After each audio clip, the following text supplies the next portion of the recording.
Brun. Fabrice Brun.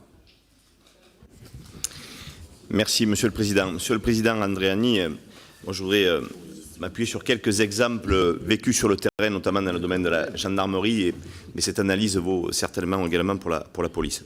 Parce que la réserve opérationnelle, au départ, elle est d'abord conçue comme un renfort. Or, sur le terrain, il n'en est rien ou peu, parce que dans les faits, c'est plutôt une variable d'ajustement des personnels d'abord, pour permettre aux militaires d'active de prendre leur repos et de faire valoir leurs droits à permission. C'est vraiment ça la réalité. Alors bien sûr que ce sont des renforts saisonniers appréciés dans le cadre de grands événements, G7, Tour de France, et puis saison estivale, on a un certain nombre de territoires à être concernés. Mais le premier problème, c'est que cette réserve opérationnelle elle est d'abord, il faut le dire, une variable d'ajustement des personnels et pas véritablement de moyens supplémentaires. La deuxième, c'est que c'est aussi une variable, vous l'avez dit, d'ajustement budgétaire.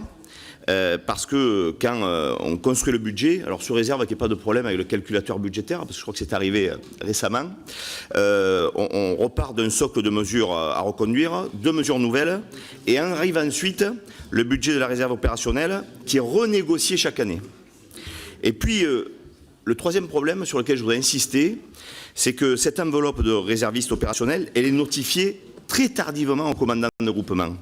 C'est généralement au mois de mars et c'est trop tard, sachant que dès le mois de septembre, les commandants de groupement se contraignent eux-mêmes pour en garder un peu sous le pied d'ici la fin de l'année, au risque d'ailleurs de ne pas utiliser des moyens qui sont mis à leur disposition de façon déjà très contrainte. Donc j'aurais quelques questions pour aller dans l'objectif de tenir le terrain, tenir le rythme pour nos gendarmes et d'améliorer les services à la population.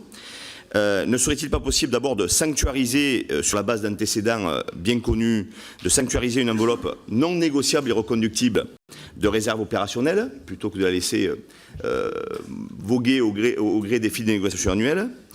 Ne serait-il pas pertinent également d'introduire une forme de fongibilité d'une année sur l'autre pour donner plus de souplesse sur le terrain à l'emploi des réservistes?